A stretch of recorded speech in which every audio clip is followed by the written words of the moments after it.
గౌరవ ముఖ్యమంత్రి గారు పర్సనల్ తీసుకుని ఆల్మోస్ట్ నెలకు ఒకసారి వెళ్ళి ఆ పిల్లలతో మాట్లాడి కౌన్సిలింగ్ చేసి మీరు ఫ్యాక్షన్లోకి వెళ్ళొద్దు అని చెప్తాం జరిగింది అధ్యక్ష.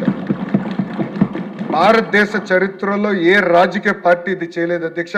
కేవలం ఒక తెలుగుదేశం పార్టీ ఒక బాధ్యతగా అది ముందలు తీసుకెళ్ళింది అధ్యక్ష. సో ఏ పార్టీ అయినా అవ్వచ్చు, ఏ పార్టీకి సంబంధించిన వాళ్ళు అవ్వచ్చు, కానీ ఫ్యాక్షన్ రాజకీయాలకి ఫుల్ స్టాప్ పెట్టాలి అధ్యక్ష. అధ్యక్ష, ఫ్యాక్షన్ అంటే రాజకీయ హత్యలు అధ్యక్ష. రాజకీయ హత్యలు ఎందుకు చేస్తారంటే ఒక కుటుంబాన్ని పెద్ద దిక్కు లేకుండా చేయాలి, ఆర్థికంగా కుటుంబాన్ని బలహీనంగా చేయాలి, అప్పుడు మొత్తం కుటుంబం రోడ్డు పైకి వస్తుంది అన్న ఆలోచనతో చేస్తారు అధ్యక్ష. అధ్యక్ష 2019-24 మధ్యలో కూడా ఇలాంటి దాడులు జరిగినాయి అధ్యక్ష. ప్రత్యేకంగా ఒక విషయం, ఒక కేసు గౌరవ సభకి దృష్టికి తీసుకొస్తుంది అధ్యక్ష. ఈ వ్యక్తి బడుగు బలహీన వర్గాలకి చెందిన వ్యక్తి, ఒక బీసీ నాయకుడు, నిరంతరం గ్రామంలో ఉన్న సమస్యల గురించి పోరాడిన వ్యక్తి, అతను నమ్ముకున్న సిద్ధాంతం కోసం నిలబడిన వ్యక్తి, అహర్నిశలు ప్రజలకు అందుబాటులో ఉన్న వ్యక్తి, అధికారంలో ఏ పార్టీ ఉన్నా వాళ్ళ సమస్యలు పరిష్కరించేదానికి పోరాడిన వ్యక్తి. ఆ వ్యక్తి పేరే తోట చంద్రయ్య.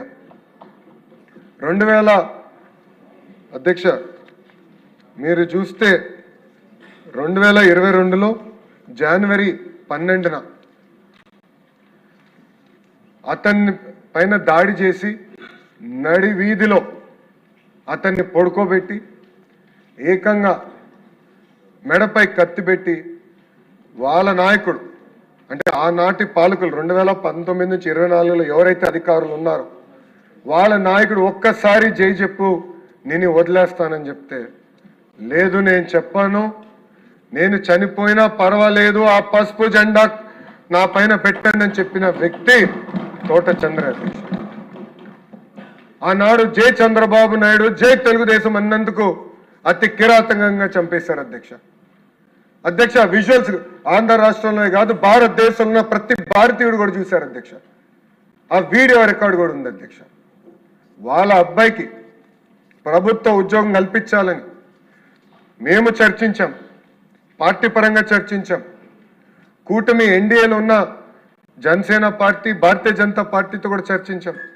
ఏకంగా క్యాబినెట్లో కూడా నాకు అన్న సమానమైన పవన్ అంతా కూడా కూర్చుని అన్నతో కూడా మేము మాట్లాడితే, ఎస్ ఇది మంచి బిల్, మంచి ప్రయోజనం, ఫ్యాక్షన్ రాజకీయాలు ఫుల్ స్టాప్ పెట్టాలి, అది పెట్టాలంటే ఎవరైతే చనిపోయారో ఆ కుటుంబంలో ఒకరికి ప్రభుత్వ ఉద్యోగం కల్పిస్తే అప్పుడు భయపడతారు మన జోలికి వచ్చేదానికి, ఎవరి జోలికి వెళ్ళేదానికి. అందుకే బిల్ తీసుకురావాలని ఆనాడు మేము నిర్ణయించాం, క్యాబినెట్లో డిస్కస్ చేసాం, క్యాబినెట్ ఆమోదం తెలిపింది, శాసనసభకి తీసుకొచ్చాం. నేను చెప్పినట్టు అధ్యక్ష సెప్టెంబర్ 27, 2025న శాసనసభ ఆమోదం తెలిపింది. అటు కౌన్సిల్కి పంపిస్తే కావాలని బడుగు బలహీన వర్గాలకి చెందిన ఒక వ్యక్తికి ఉద్యోగం ఇచ్చే లక్ష్యంతో ప్రభుత్వం ఉంది, ఇది ఆపాలన్న లక్ష్యంతోనే ఆనాడు అక్కడ కౌన్సిల్లో ముందరికెళ్లకుండా మేము ఒకటే చెప్పాం, బిల్ని రిజెక్ట్ చేస్తారా చేయండి, మేము ఇక్కడ పాస్ చేసుకుంటాం, ఆ హక్కు మాకు ఉంది హౌస్కి అని చెప్పాం. కానీ పాస్ చేయకుండా పెట్టారు అధ్యక్ష. కానీ ఒకటే అధ్యక్ష, ఎవరు ఆపలేరు. ఇది ఒక పవిత్రమైన బాధ్యత, ఈ బిల్ తీసుకుంటే ముందరికెళ్ళేదానికి ప్రభుత్వం సిద్ధంగా ఉంది. ఇది ఈ తోట చంద్రయ్య కుటుంబానికి అన్యాయం కాదు, ఆంధ్ర రాష్ట్రంలో ఏ కుటుంబానికి ఇలా అన్యాయం జరగకుండా లక్ష్యంతో మేము ఉన్నాం అధ్యక్ష. ఈ బిల్ని అందుకే తిరిగి మళ్ళీ శాసనసభ ఏకగ్రీవంగా పాస్ చేయాలని ఈ సభాముఖంగా నేను మిమ్మల్ని అందరినీ కోరుతున్నా అధ్యక్ష. ఇది ఒక ఫేవర్ కాదండి, ఒక చారిటీ కాదండి, ఇదొక బాధ్యత అండి మనందరిది. మనందరం ఇదొక బాధ్యతగా తీసుకోవాలి. ఫ్యాక్షన్కి ఫుల్ స్టాప్ పెట్టాలి.